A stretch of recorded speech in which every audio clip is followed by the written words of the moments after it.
कौन होगा महाराष्ट्र का नया सीएम, ये इस वक्त का सबसे बड़ा सवाल है। सबसे ज्यादा सीट जीतकर इतिहास रचने वाली बीजेपी के देवेंद्र फडणवीस अभी तक सबसे ज्यादा इस रेस में आगे चल रहे हैं।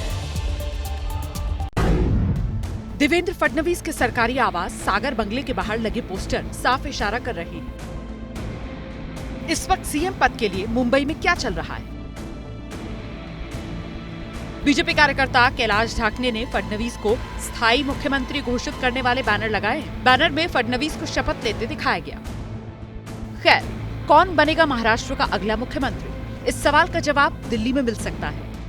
दरअसल आज एकनाथ शिंदे, देवेंद्र फडणवीस और अजीत पवार की गृह मंत्री अमित शाह से मुलाकात होने वाली है और इस मुलाकात में अगले सीएम के नाम पर मुहर लगेगी। वैसे पॉलिटिकल कॉरिडोर में तय माना जा रहा है अगला सीएम बीजेपी का हो सकता है। इस वक्त कार्यवाहक सीएम की भूमिका निभा रहे एकनाथ शिंदे भी साफ कर चुके हैं कि जो मोदी शाह को मंजूर होगा वो ही हमारा फैसला होगा। दूसरी तरफ महाराष्ट्र बीजेपी के सबसे बड़े चेहरे देवेंद्र फडणवीस के समर्थन में खुलकर नेता बोल रहे हैं। हम लोगों का मॉरल डाउन नहीं होने दिया, हम लोगों में एक नया प्रेरणा जगाते रहे और लड़ने का विश्वास दिया, तो मुझे लगता है हमारे मुख्यमंत्री हमारे देवेंद्र फडणवीस जी बनेंगे। बीजेपी खेमे में फडणवीस हो रहा है। विपक्ष सीएम ऐलान की देरी पर सवाल उठा रहा है। अगर निर्णय सवेरे हो चुका है कुछ, तो उसको अनाउंस क्यों नहीं कर रहे हैं? एक हफ्ते से ज्यादा हो चुका है, आप ये निर्णय नहीं ले पा रहे हैं। जनता को आपने बहुत सारे वादे किए हैं, वो जनता पूछ रही है कि उनका मुख्यमंत्री कौन। महायुति को महाराष्ट्र विधानसभा चुनाव में ऐतिहासिक जीत मिली। उम्मीद है जल्द मुख्यमंत्री का नाम का ऐलान होगा और नई सरकार जनता से किए वादों को पूरा करने के अभियान में जुट जाएगी। तो सरगर्मी तेज है, कयासों का बाजार गर्म है और आज रात 9 बजे एक अहम बैठक होने जा रही है अमित शाह के घर पर। माना यह जा रहा है कि इस बैठक में तय हो जाएगा। फडणवीस से लेकर शिंदे, अजीत पवार इस बैठक में हिस्सा ले रहे हैं। महायुति की यह बहुत ही महत्वपूर्ण और बड़ी बैठक। मेरे साथ नीरज पांडे हमारे सहयोगी मौजूद हैं। इसी खबर पर कुछ और जानकारी उनसे लेते हैं। नीरज, और क्या अपडेट मिल रहा है इस बैठक को लेकर? देखिए, बैठक को लेकर साफ है कि गृह मंत्री अमित शाह थोड़ी देर में दिल्ली पहुंचने वाले हैं, क्योंकि वो भी आज मसूरी गए हुए थे। मसूरी में उनका प्रोग्राम लगा हुआ था और थोड़ी देर में देवेंद्र फडणवीस भी दिल्ली पहुंचने वाले हैं। अजीत पवार पहले से पहुंच चुके हैं।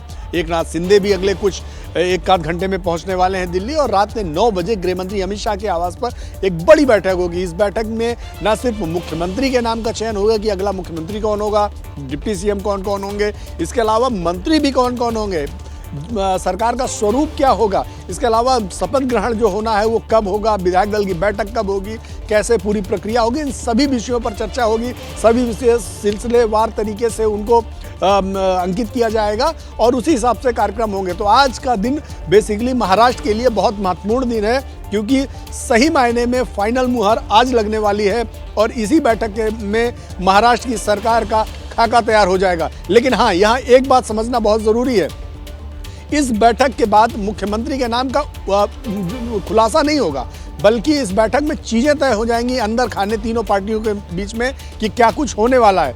लेकिन जो मुख्यमंत्री का चयन होगा, मुख्यमंत्री के नाम की घोषणा होगी, वो मुंबई में होगी, विधायक दल की बैठक में होगी, क्योंकि भारतीय जनता पार्टी में ऐसी संस्कृति रही है कि मुख्यमंत्री विधायक ही चुनते हैं, यानी कि पार्टी का जो नेता है वो विधायक चुनते हैं और वो विधायक दल की बैठक में ही होता है। ये कह रहे हैं फिलहाल तय तो आज हो जाएगा, लेकिन पता नहीं चलेगा, इसका ऐलान बाद में होगा।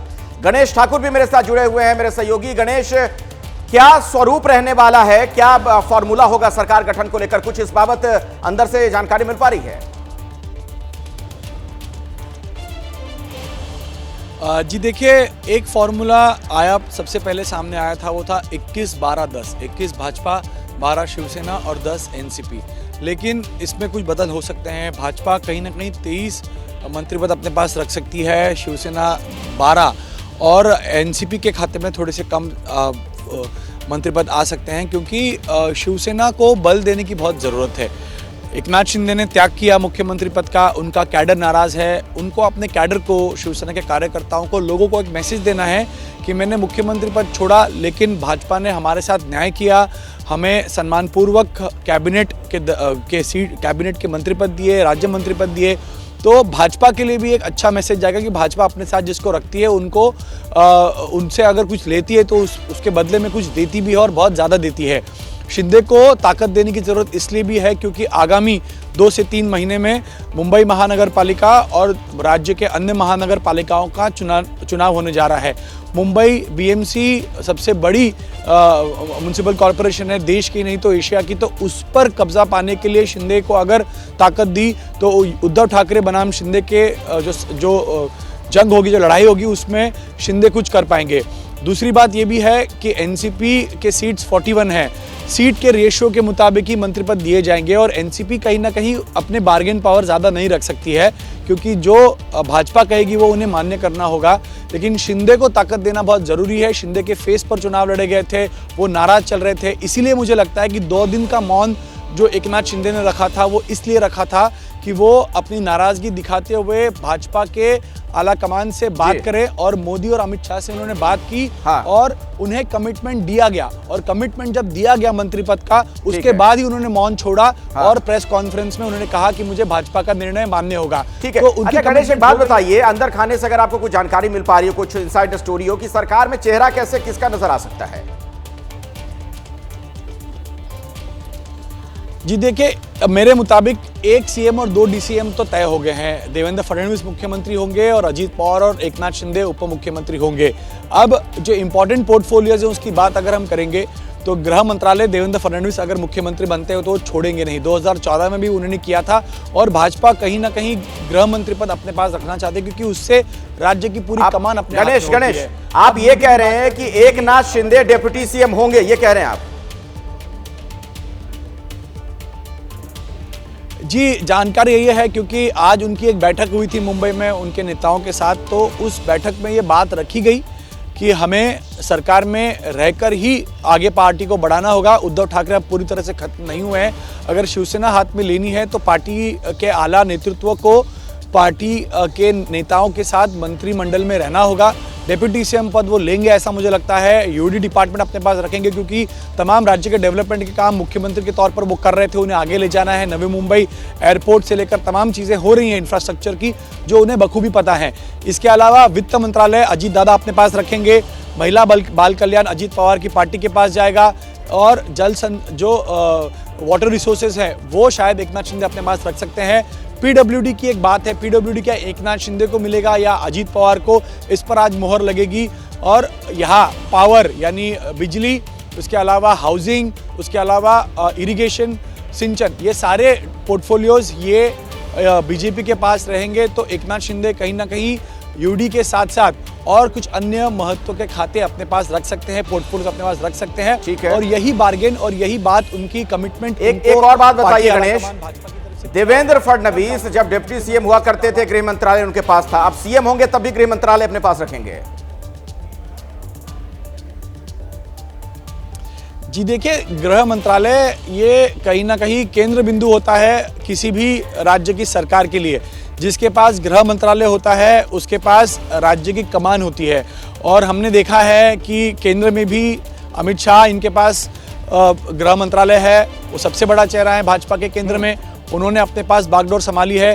तो राज्य में भी भाजपा हमेशा गृह मंत्रालय अपने पास रखने की पूरी कोशिश करती है। और महाराष्ट्र में हमने ये फॉर्मूला देखा है। हाँ। महाराष्ट्र में अगर देखें तो भाजपा 2014 से आई। ये गणेश आपने बहुत बड़ी जानकारी दी है। मैं दर्शकों को बता दूं कि रात 9 बजे बैठक होनी है, उस बैठक में ये सब तय होना है। लेकिन अंदर की जो जानकारी है वो गणेश ठाकुर आप तक पहुंचा रहे हैं सूत्रों के हवाले से। ये बड़ा अपडेट आप एबीपी न्यूज पर देख रहे हैं। एकनाथ शिंदे डिप्टी सीएम हो सकते हैं, सूत्रों के हवाले से ये बड़ी जानकारी हमें मिल रही है। सीएम के साथ 2 डिप्टी सीएम होंगे, यानी चेहरे कुछ इस तरीके से बदलेंगे कि देवेंद्र फडणवीस मुख्यमंत्री बन सकते हैं और डिप्टी सीएम होंगे, उप मुख्यमंत्री हो सकते हैं एकनाथ शिंदे और अजीत पवार। मंत्रालयों को लेकर भी जो सूत्र हमें बता रहे हैं, गृह विभाग फडणवीस अपने पास रखेंगे, हालांकि जब उप मुख्यमंत्री थे तब भी अपने पास उन्होंने रखा था। तो सरकार के स्वरूप पर बैठक में चर्चा होगी। लेकिन गणेश ठाकुर ने ये बड़ी जानकारी दी है, आपको बता दें उनके सूत्रों के हवाले से ये एक बड़ा अपडेट हमें मिल रहा है। यानी कुल मिलाकर गणेश ये माना जाए कि तकरीबन चीजें साफ हो चुकी हैं।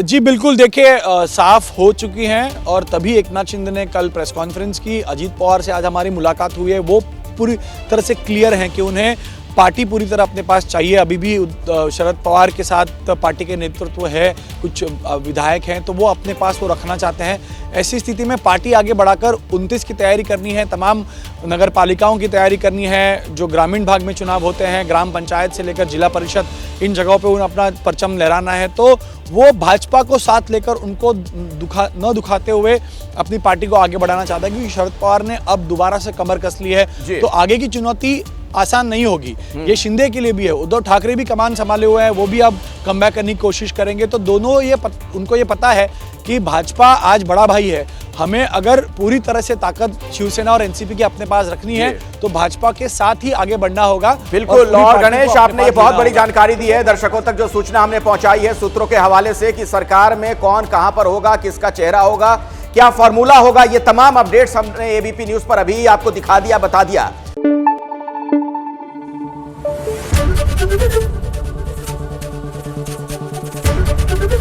एबीपी न्यूज आपको रखे आगे।